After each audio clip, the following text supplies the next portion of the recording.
Let's take a look at some linear relations and functions. In this video, we're going to identify linear relations and functions, write linear relations in standard form, and find x and y intercepts.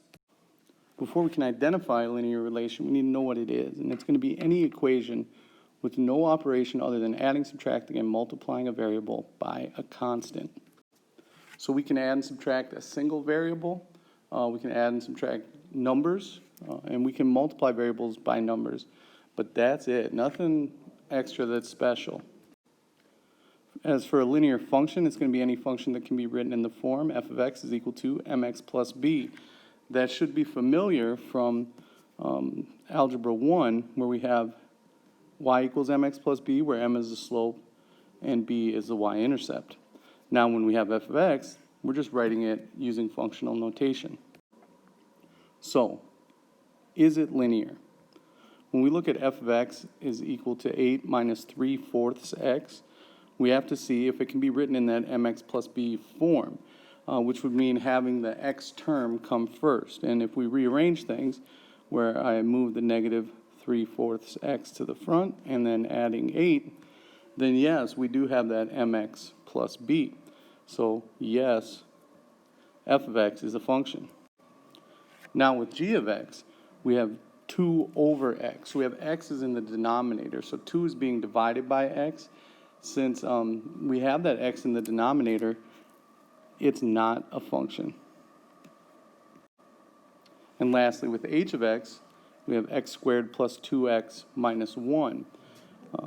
Because we have this x squared term, that's what's going to make this not a linear function. The other way that we can check with both of these is if you have your graphing calculator, graph them. And what you'll find is that with h of x, you get a graph that looks like this. And with 2 over x, you'll get a graph that looks like this. Do those look linear? And by a linear, we mean a line. Are they straight lines? And they're not. When we get to the linear function, if you were to graph 8 minus 3/4 x, it would look like this, a straight line. That's what makes it linear. Let's jump right into a word problem, and I'm going to highlight as we go through it. So it says the growth rate of a Bermuda grass is given by the function h of x equals 5.9x plus 3.25. There's a function. I'm pretty sure we're going to use that, where h of x is the height in inches of the grass after x days. Then when we look at the actual question, how tall is the grass after 3 days? Right? The question kind of gives us some information there. Since I know h is the height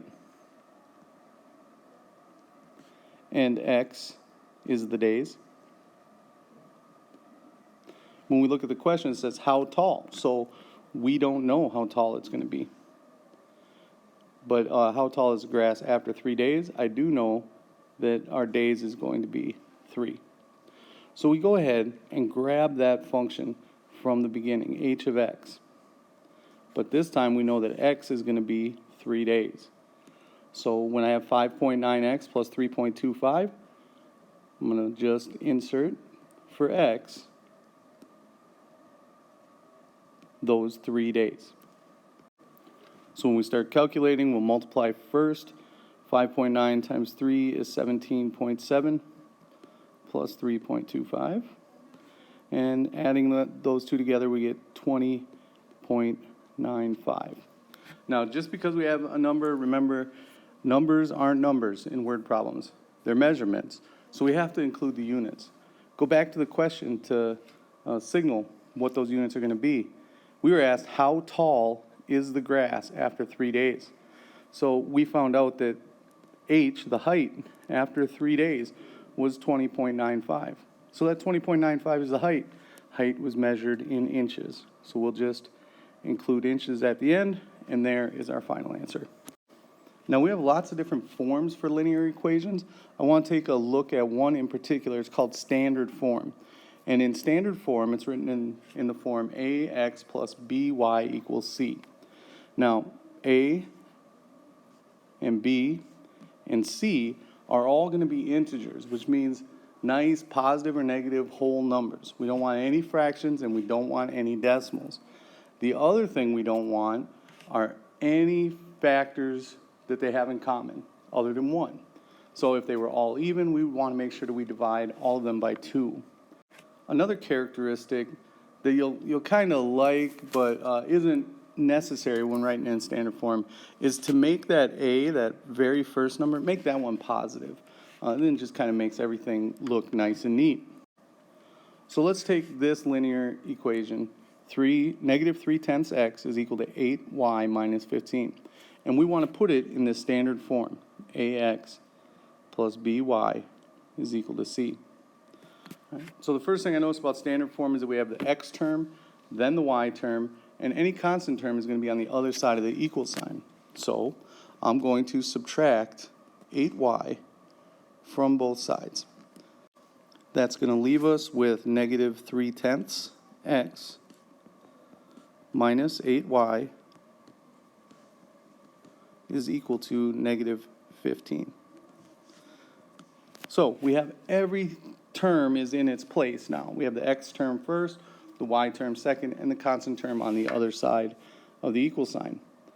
But it's still not in the right form, because when we look at our 3 coefficients, the negative 3/10, negative 8, and negative 15, that negative 3/10 is a fraction. It's not an integer. So in order to make it an integer, we'd have to multiply by the denominator, by 10. Now we can't just multiply one individual term by 10. We have to multiply the entire side of the equation by 10. And of course, whatever we do to one side, we have to do it to another. So when I distribute that 10 times negative 3/10 will leave us with negative 3x. 10 times negative 8 is negative 80y. And negative 15 times 10 is negative 150. Now, technically, that one is in standard form because the only factors of 3 are going to be 1 and 3. And 3 doesn't go into 80, even though it goes into 150. But 3 would have to go into all 3 of the terms in order for us to have to divide it out. So technically, this is in standard form. However, I don't like having so many negatives in there. In order to get rid of that, I would multiply again by a negative 1. And of course, what we do to one side, we have to do to the other. Then when I distribute, we're left with 3x, distributing negative 1 times negative 3. Negative 1 times negative 80 is plus 80y. And negative 150 times negative 1 is a positive 150. Then we have a really nice looking linear equation in standard form. So the last thing we want to look at are intercepts. And when we're talking about intercepts, specifically we're talking about x-intercepts and y-intercepts. See, when we graph on the plane, there are 2 axes. There's the x-axis and the y-axis. And if we have a line that crosses those 2 axes, they're called intercepts. So this would be the x-intercept down here. And this one would be the y-intercept where it crosses the y-axis. Of course, when we look at those points as they're ordered pairs, I purposefully have not labeled the axes here at all. But if we're looking at the x-intercept, this x-intercept is going to have some x-coordinate. Not really sure what it is, but I do know what the y-coordinate is. Because we're on the x-axis, its y-coordinate is going to be 0. That's important because it gives us a way that we can calculate that x-intercept. All we have to do is let y equal 0. Similarly, for the y-intercept, it's on the y-axis, so its x-coordinate is 0. But it will have a y-coordinate. Not sure what it is, but that's where the number will be. However, its x-coordinate will always be 0. So when we're calculating y-intercepts, you let x equal 0. I'll ask you this a lot throughout the year. How do you find a y-intercept? And your answer should be, let x equal 0. How do you find an x-intercept? Let y equal 0. All right, so whichever one you're trying to find, let the other one be 0. So For instance, what if we have 2x minus 3y is equal to negative 9, and we want to find both of those intercepts? Let's first start with the x-intercept. So how do you find the x-intercept? You let y be 0. So I'm going to rewrite the equation, 2x minus 3y equals negative 9, where I let y be 0. Then negative 3 times 0 is 0. So we really have 2x is equal to negative 9. To solve that, we just divide both sides by 2. 2's will cancel here, and we're left with x equals negative 9 halves.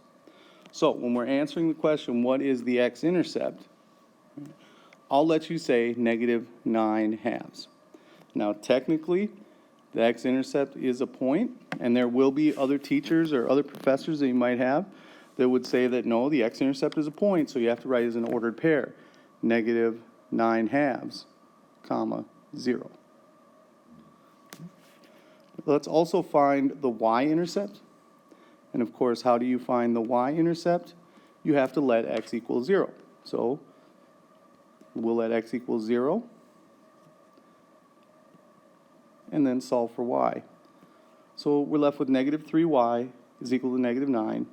Divide both sides by negative 3, and y equals 3.